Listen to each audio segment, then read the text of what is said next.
अभी polygon tool के इस्तेमाल का जो बेसिक तरीका है वो समझेंगे।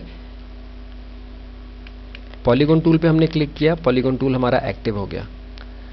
आपको डायनामिक इनपुट के इस बार के ऊपर लिखा हुआ नज़र आ रहा है एंटर नंबर ऑफ साइड्स, और यहाँ 8 लिखा हुआ है जो कि हमने लास्ट शेप डिफाइन की थी 8 की, जो कि हमने पिछले लेसन में इस्तेमाल की है। एग्जांपल के लिए लास्ट शेप जो हमने ड्रॉ की थी वो 8 सेगमेंट्स की थी, तो इसलिए 8 यहाँ आपको लिखा हुआ नज़र आ रहा है। बाय डिफ़ॉल्ट अमूमन आपको यहाँ 4 लिखा हुआ नज़र आएगा, लेकिन हम यहाँ 4 से भी नीचे आ जाते हैं, 3 से शुरू कर लेते हैं, जो मिनिमम इसकी रेंज है जहाँ से हम पॉलीगॉन डिफाइन कर सकते हैं।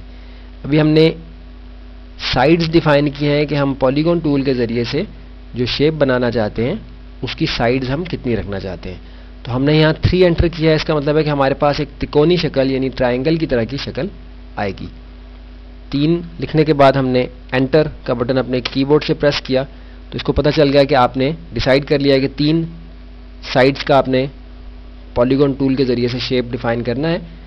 अब ये हमसे पूछ रहा है कि किस जगह डिफाइन करना है, तो अभी वही बात जो कि हम पहले समझ चुके हैं। आप देखिए कि लिखा हुआ आपको नज़र आ रहा है स्पेसिफाई सेंटर ऑफ पॉलीगॉन, यानी सेंटर पॉइंट या एज उसकी हमने यहाँ डिफाइन करनी है। कार्टेशियन कोऑर्डिनेट सिस्टम के ज़रिए से भी कर सकते हैं। हम यहाँ सिंपल अपने माउस के बाएं बटन से क्लिक करेंगे। दूसरा स्टेप कंप्लीट हुआ।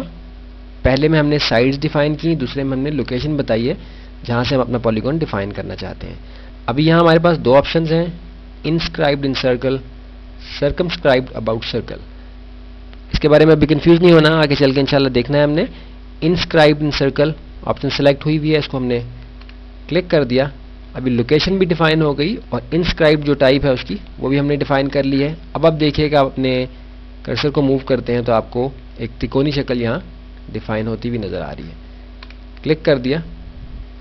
ये ट्रायंगल शेप जो कि 3 साइड्स पर मुश्तमिल है, जो कि हमने पॉलीगॉन टूल के इस्तेमाल के पहले स्टेप पे डिफाइन किया था कि 3 साइड्स की हमें शेप चाहिए, तो यहाँ 3 साइड्स की आपके पास शेप डिफाइन हो गई है। इसको साइड पे करते हैं। दोबारा से पॉलीगॉन टूल को हमने क्लिक किया, एक्टिव हो गया। हमसे पूछ रहा है कि कितनी साइड्स की आपको शेप चाहिए, यहाँ हम 4 एंटर कर लेते हैं। एंटर प्रेस किया, स्पेसिफाई हो गया कि 4 साइड्स आप देख रहे हैं कि आपको पता चल गया कि 4 का आपने बनाना है, जो भी शेप आप डिफाइन करना चाहते हैं। अब लोकेशन क्लिक करनी है, क्लिक कर दिया, इंस्क्राइब्ड। अब मूव करें, आप देख रहे हैं कि बिल्कुल एक बराबर साइड्स वाली चौकोर शक्ल आपके सामने आ रही है। क्लिक कर दिया। एक और दफ़ा करते हैं पॉलीगॉन टूल। अब हम 5 साइड्स यहाँ रखना चाहते हैं। एंटर कर दिया, लोकेशन डिफाइन की, इंस्क्राइब्ड, मूव, क्लिक किया तो हमारी शेप यहाँ कंप्लीट हो गई। तो हमने देख लिया कि पॉलीगॉन टूल के इस्तेमाल के जो स्टेप्स हैं, यानी पहला स्टेप आपने इसको सेलेक्ट करने के बाद साइड्स डिफाइन करनी है कि कितनी साइड्स आपको चाहिए। अभी 5 आपको लिखा हुआ नज़र आ रहा है। एंटर कर देंगे, फिर वो लोकेशन डिफाइन करेंगे जहाँ से आप सेंटर पॉइंट रखना चाहते हैं। क्लिक कर दिया, inscribed in circle, circumscribed about circle, दोनों ऑप्शन अभी हमने आगे चल के देखनी है।